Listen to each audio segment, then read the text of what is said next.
상쾌한 아침 원주에서 출발합니다.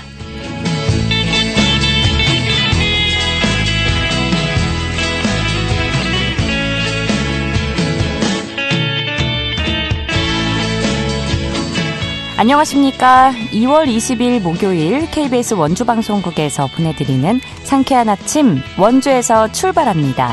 저는 진행의 이은주입니다.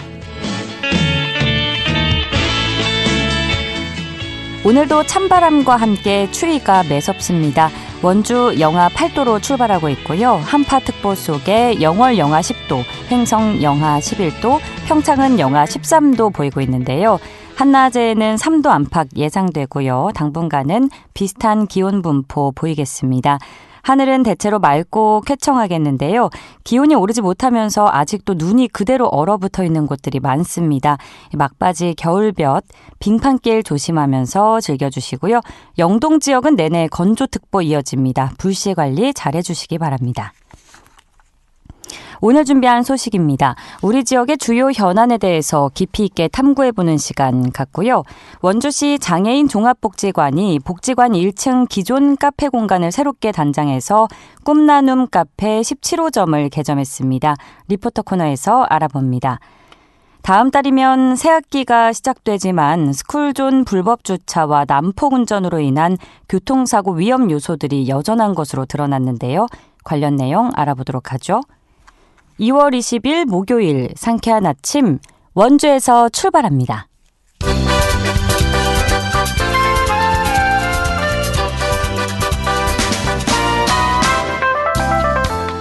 오늘의 뉴스입니다. 원주시가 저소득층과 고령층을 위한 기초생활보장제도 안내문을 2월 말까지 배포합니다. 이 안내문에는 기초보장의 종료와 전기요금 감면 등 주요 혜택이 쉬운 그림과 큰 글씨로 표현되어 있습니다. 원주시는 또 맞춤형 복지 서비스 홍보를 위해 QR코드 등을 활용할 방침입니다. 횡성군 장애인 종합복지관이 2025년 강원사회복지 공동모금회의 지원을 받아 횡성형 장애인 친화마을 조성 사업을 추진한다고 밝혔습니다. 횡성형 장애인 친화마을 사업은 장애인 지역사회의 참여와 자립을 지원하는데요. 장애 친화마을 홍보와 장애인식 개선 캠페인 참여, 다양한 활동을 펼쳐서 장애인들이 이용할 수 있는 편리하고 안전한 공간을 마련하는 데 주력합니다.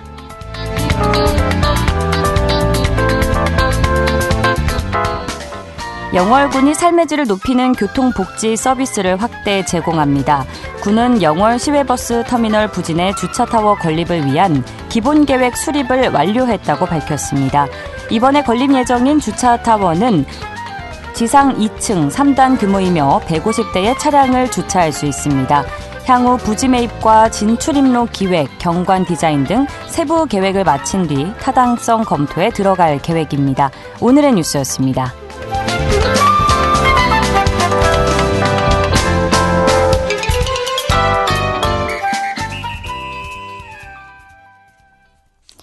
상쾌한 아침 원주에서 출발합니다. 함께하고 계십니다. 상지대학교 최혁진 연구교수와 함께 우리 지역의 주요 현안에 대해서 깊이 있게 탐구해보는 시간입니다. 오늘도 스튜디오에 나와주셨는데요. 교수님 안녕하세요. 네, 안녕하세요. 네, 첫 소식입니다. 원주시와 국방부가 우산동 1군수지원사령부 이전 기본합의각서를 체결한 건 지난 2011년 1월이었죠. 네. 그로부터 14년 만에 일군지사와 예하 5개 부대가 호저면 만종리로 이전을 하게 된 건데 이전 후에 우산동 개발 계획을 좀 제대로 세워야 할 것 같습니다. 네, 맞습니다. 일군지사 및 예하 5개 부대가 이달 중에 호저면 만종리로 이전을 완료하게 되고요. 네. 3월에 부대 준공식을 열 계획이라고 합니다. 2021년 4월에 공사를 착수했으니까 준공까지 딱 5년이 걸렸습니다. 원주시와 국방부가 우산동 1군수지원사령부, 일군지사라고 저희들이 보통 이야기하지요. 네네. 기본합의서를 체결한 게 2011년 1월이었습니다. 도심의 군부대가 아주 큰 부대가 위치하다 보니까 도시발전 계획을 수립하는 데 상당히 어려움이 있었고요. 그쵸. 그래서 외곽으로 이전해야 한다라는 그런 원주시는 그 계속된 요구를 해왔고 네. 국방부가 수용을 한 겁니다. 군부대 이전이 이제 이렇게 눈앞에 목전에 오다 보니까 일군지사 및 예하부대터의 활용에 시민들의 관심이 집중되고 있습니다. 네. 또 우산동에 있던 시외 고속버스 터미널이 단계동으로 이전한 뒤에 우산동의 극심한 공동화 현상을 주민들이 사실 경험을 했고요. 그렇죠. 그런 과정에서 도저히 이 문제가 회복되지 않을 것이다라고 하는 우려가 깊었는데요. 네. 일군지사를 중심으로 하는 이 원주권 군부지가 약 120만 제곱미터에 이릅니다. 지난 2019년에 이제 드디어 1월 국유재산 토지개발 선도사업에 선정이 됐습니다. 네. 당시에 이제 정부는 그 교도소나 군부지 이전 등으로 발생하는 대규모 유유 국유지를 그 효과적으로 활용하기 위해서요. 국유재산법을 개정하고 토지개발 제도를 도입을 하였습니다. 사업 성과를 조기에 과시하기 위해서 즉시 실행할 가능성들이라든가 또 민원 제기 여부, 부지 이용 현황, 지자체 협조, 개발 파급 효과 등을 종합적으로 고려해서 전국의 11개 선도 사업 중에 이제 우선 사업지구 3곳을 선정했는데 원주권 군부지가 우선 추진 사업지구에 포함이 된 것입니다. 그렇군요.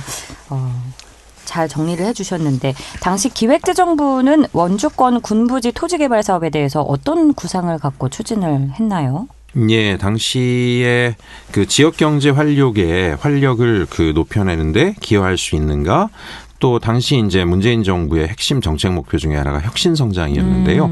혁신 성장 인프라를 구축하는데 효과적인 그런 위치라든가 조건을 갖고 있는지 또 주민 편익 증대는 뭐 기본적으로 그래서 세 가지 요건을 중심으로 추진을 하겠다고 계획 발표했고요.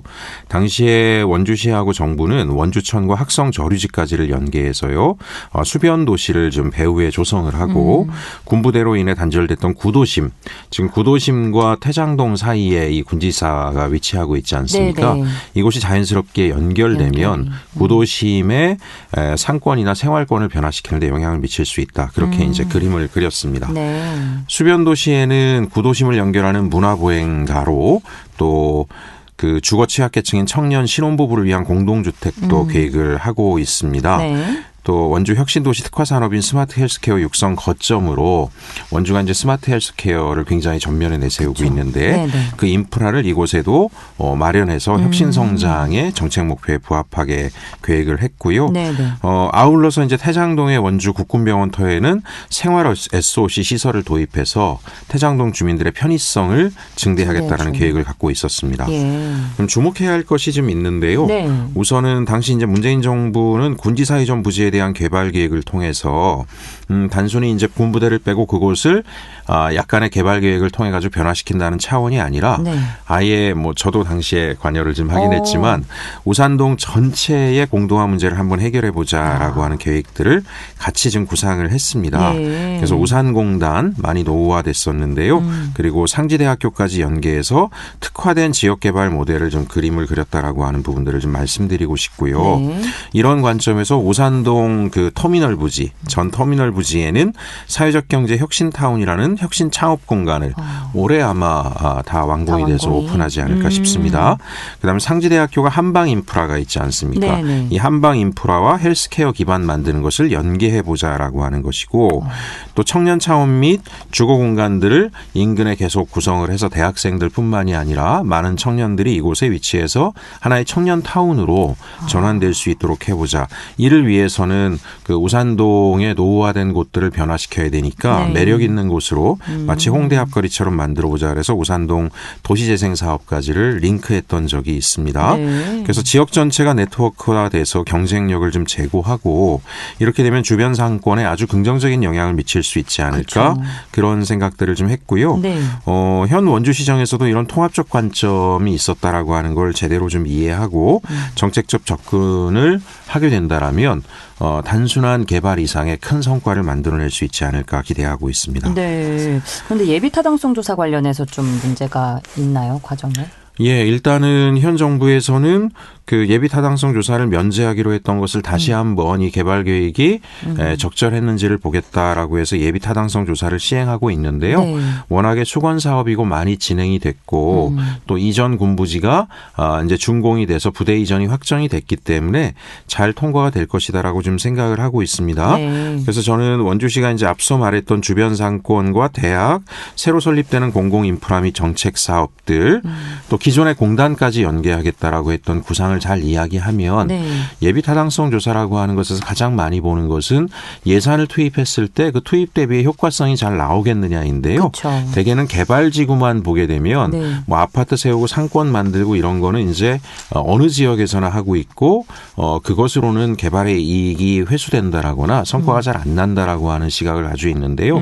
이렇게 주변 인프라와 연계해서 시너지를 내겠다라고 하는 그런 입장을 밝히게 되면 예비 타당성 조사에서도 아마 좋은 결과물이 나올 거라고 생각을 합니다. 네, 구상했던 대로 잘 실현이 돼서 우리 주민들이 더욱 좋은 환경에서 생활할 수 있으면 좋겠고요. 네. 국립공원 탐방객 수가 코로나 이전 수준을 회복했지만 이 치악산 방문객 수는 감소하는 성적표를 받게 됐다고요. 네, 일단 지난해 국립공원 탐방객 수가 4천만 명을 넘어서서 5년 만에 드디어 이제 코로나 이전 수준에 육박을 했습니다.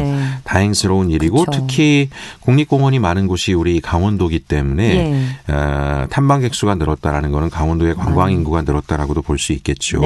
국립공원 공단이 발표한 내용에 따르면 전국 22개 국립공원 탐방객 수는 총 4,065만 명으로 집계가 됐습니다. 지난해에요. 그래서 2019년에 4,318명 정도 수준이었는데 코로나 영향으로 많게는 3,500명까지 줄었었는데요. 이제 드디어 회복이 된 겁니다. 지난해 탐방객 증가율이 가장 높았던 국립공원은 오대산이라고 합니다.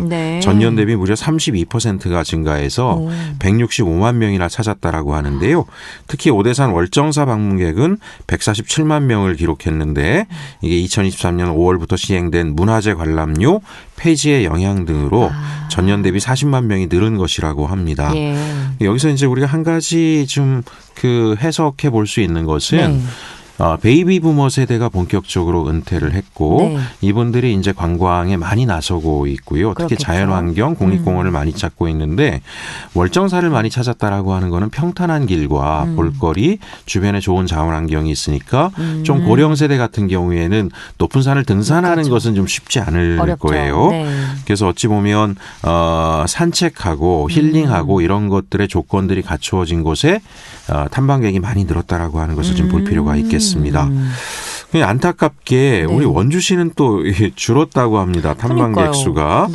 국립공원공단 발표한 내용에 따르면은 무려 19.9% 20%나 감소했다고 해요. 감소폭이 매우 크다는 점이 좀 우려스럽습니다. 아까 말씀드린 것처럼 베이비 부머 세대가 지금 관광에 많이 나서고 있고 있는데. 계속해서 은퇴하면서 점점 이런 국립공원을 찾는 분들이 늘어날 텐데 어떤 이유로 지금 치악산의 방문객은 줄고 있는지 그러니까요. 아까 이제 치악산이 좀 험준한데 그런 이유인지 하지만 제가 볼 때 치악산 주변에도 둘레길이라든가 이런 것들이 잘 조성이 돼 있어서 그런 장점들이 널리 알려지면 치악산에도 많은 분들이 올 수 있을 텐데요. 한번 좀 들여다볼 필요가 있지 않는가라는 말씀을 좀 드리고 싶고요. 제가 오늘 방송에서 이 주제를 이야기하기 위해서 몇몇 공공기관 쪽이나 이런 곳에 있는 분들하고 모니터링을 좀 해봤습니다. 원주에 대한 이미지라든가 원주 관광에 대해서 근데 원주 하면 어떤 관광 인프라가 있는지 떠오르지 않는다. 가끔 혁신도시에 일 때문에 방문하는 적은 있긴 하지만 가족들과 함께 원주에 뭐하러 놀러 가야 되지? 이런 것들이 확 느껴지지 않아서 강원도의 주변의 다른 지역들을 찾게 된다라고 이야기합니다. 근데 이제 그분들이 어떤 곳을 선호하냐 하면 그런 요소들을 원주가 다 가지고 있는데도 불구하고 그런 게 원주에 있을 거라고 생각하지 못하는 그런 어떤 편견이랄까요? 이걸 먼저 변화시켜야 되겠구나라는 생각이 좀 들었고요. 그러기 위해서는 분절돼 있는 관광 인프라를 좀 통합해서 관광 상품을 개발해 보는 것은 어떻겠는가? 치악산 또는 치악산 둘레길, 그다음에 원주에 있는 주요 리조트들도 좋은 곳들이 많이 있고요. 또 조금 있으면은 우리 소금강 같은 멋진 곳들도 이제 다시 세단장을 하게 되는데요. 이런 요소들을 연계한 연계 관광 상품을 좀 만들어서 은퇴 세대들이 자연스럽게 원주를 좀 볼 수 있는 기회 이런 것들을 널리 홍보해서 많은 시민들이 원주에도 관광 자원이 훌륭하다라는 것을 인식하게 하는 노력. 이것은 개별 관광 자원을 운영하는 분들이 하긴 어렵고요. 원주시가 나서서 해야 되지 않을까. 그리고 이런 부분들의 성공을 위해서는 원주시 문화관광 행정 인력들의 전문성들을 좀 높여내고 이분들이 적극적으로 활동할 수 있도록 원주시장이나 리더십들이 적극적인 뒷받침을 해주는 노력들이 좀 필요하지 않을까 생각해 보았습니다. 네, 말씀하신 대로 관련 인프라 잘 연계하고 또 이러한 부분을 잘 홍보하는 것도 굉장히 맞습니다. 중요하겠네요. 오늘 말씀 고맙습니다. 지금까지 상지대학교 최혁진 연구교수와 함께했습니다.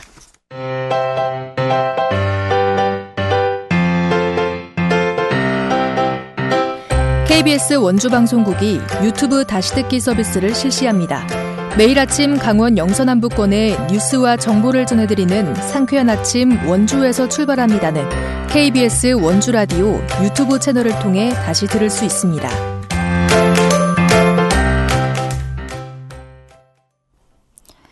원주시 장애인 종합복지관이 한국증권금융 꿈나눔재단의 지원을 받아서 꿈나눔 카페 17호점을 개점했는데요. 관련 내용 김소혜 리포터와 이야기 나눠봅니다. 안녕하세요. 네, 안녕하세요. 네, 우선 꿈나눔재단이 어떤 곳인지 소개 부탁드립니다. 네, 꿈나눔재단은 자본시장의 안전판 역할을 담당하는 한국증권금융이 설립한 공익재단으로 금융 소외자 신용회복 지원, 장학사업, 소외계층 사회복지 사업 등 다양한 영역의 사회공헌 사업을 해오고 있습니다.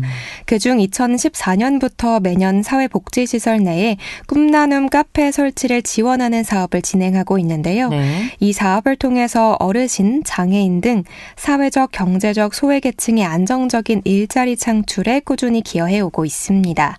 꿈나눔 카페 지원 사업은 2014년 강남 노인복지관에 개점한 제1호점을 시작으로 부산, 광주, 대구, 대전 등 한국증권금융의 지방금융센터가 소재한 4개의 광역시에 16개 점이 설치돼 운영되고 있는데요.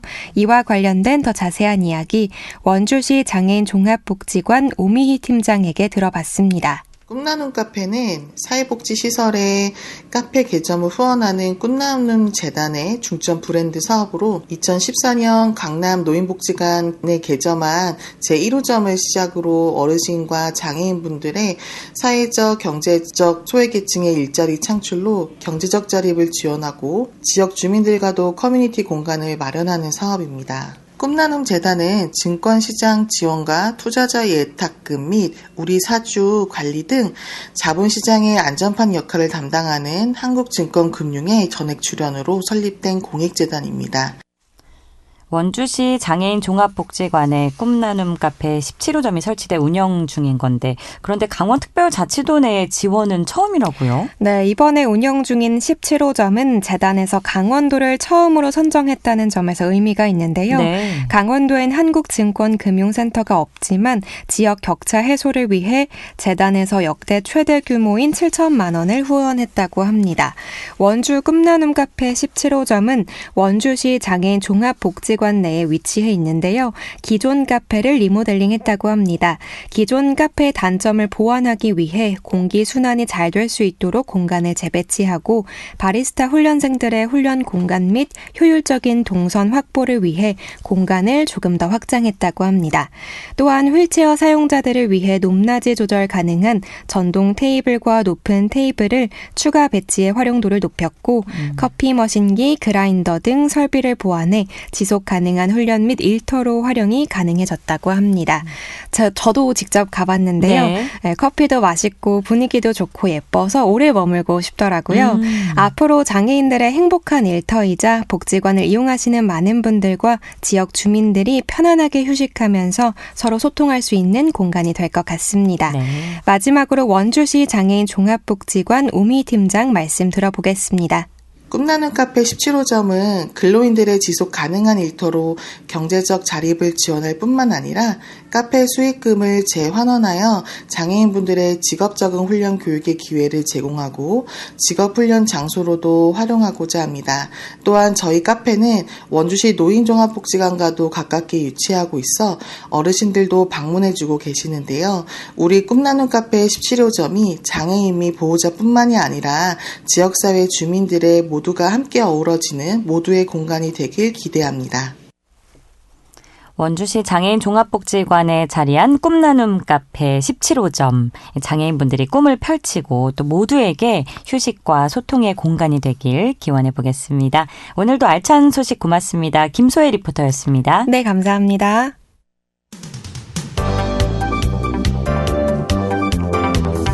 생생한 현장, 유익한 생활 정보를 전해드리겠습니다. KBS 원주라디오 상쾌한 아침 원주에서 출발합니다를 함께하고 있습니다. 다음 달이면 새학기가 시작되는 각급 학교들. 하지만 스쿨존 불법 주차와 난폭 운전으로 인한 교통사고 위험 요소들이 여전한 것으로 드러났는데요. 관련 내용을 대림대학교 미래자동차학부 김필수 교수와 짚어보는 시간 갖겠습니다. 교수님 안녕하십니까? 네, 안녕하세요. 네, 머지않아 각급 학교들의 개학이 시작이 될 텐데 하지만 개학이 아니더라도 이 스쿨존에서 각종 교통 위반 사례들이 줄지 않고 있습니다. 강원도 내 스쿨존에서 적발되는 교통 위반 사례, 특히 이 속도 위반 건수는 어느 정도인지 궁금하고요. 또 전체적인 스쿨존 교통사고 발생 건수도 알려주실까요?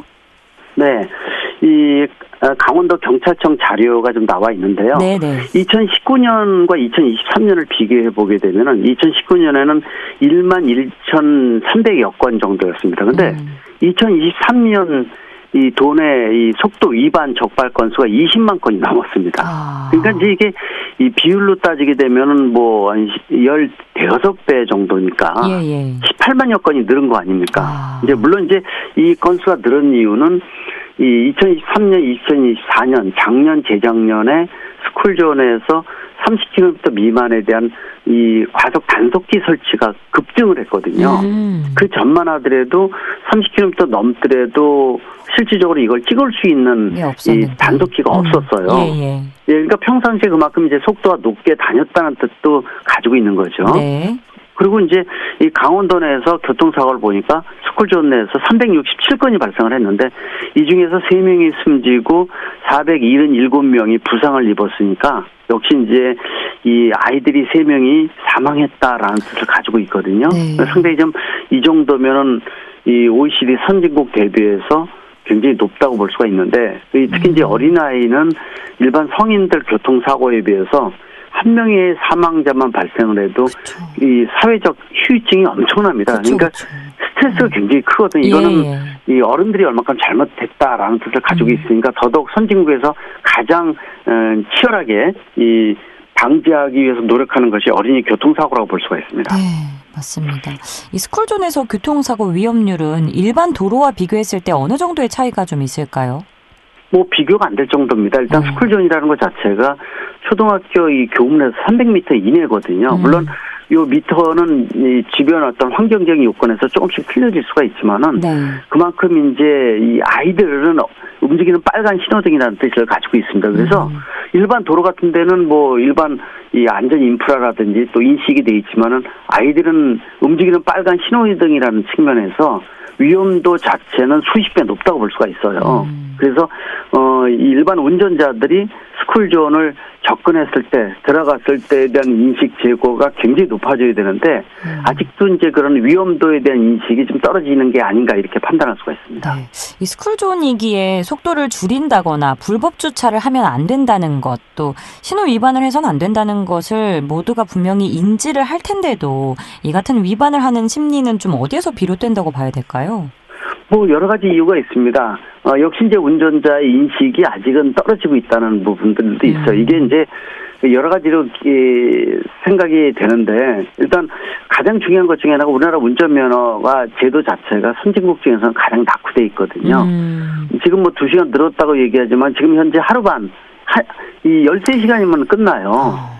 이전에는 뭐 12, 13년 전에 이 대국민 간담회를 통해서 운전면허 간소화가 발표된 이후에 50여 시간이 11시간으로 줄었거든요. 네네. 이제 짧은 시간 동안 운전면허를 따게 되면은요, 이걸 안전교육에 대한 인식을 세뇌 교육할 정도로 할 수 있는 시간적 여유가 없습니다. 그러다 보니까 너무 쉽게 접근을 하거든요.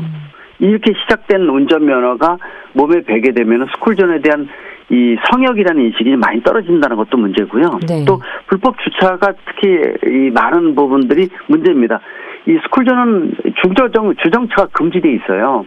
우리가 아이들을 학교를 태워다 줄 경우에도 스쿨존 바깥에서 내려가서 스쿨존은 몇백 미터 걸어가게 만들어야 되는데 아직도 이 교문 입구 쪽에 정차를 해서 아이들 내리는 경우 이게 가장 위험한 것이 아이들은 빨간 신호등 특히 차 사이사이에 움직이다 보니까 순간적으로 움직이는 차가 이걸 못 보고 이 사고가 발생하는 경우도 상당히 많다는 이유도 있고요. 또 한 가지는 전국에 있는 수천 군데의 초등학교 같은 경우엔 큰 길가에 교문이 있는 경우에는 굉장히 안전도가 높습니다. 도리어 시야도 확보가 돼 있고 근데 상당수의 교문이 이면도로 쪽에 위치하는 경우도 있어요. 이면도로 같은 경우에는 스쿨존을 설치하더라도 바로 길 건너에 상가 또 이 차도 보도가 구분이 안 돼 있는 경우도 좀 있고요. 네. 그러다 보니까 이 여러 이동수단이 혼재돼 있어서 교통사고가 아이들 등하교 때 더더욱 문제가 되는 경우도 있기 때문에 이런 어떤 환경적인 부분들 또 운전자의 안전인식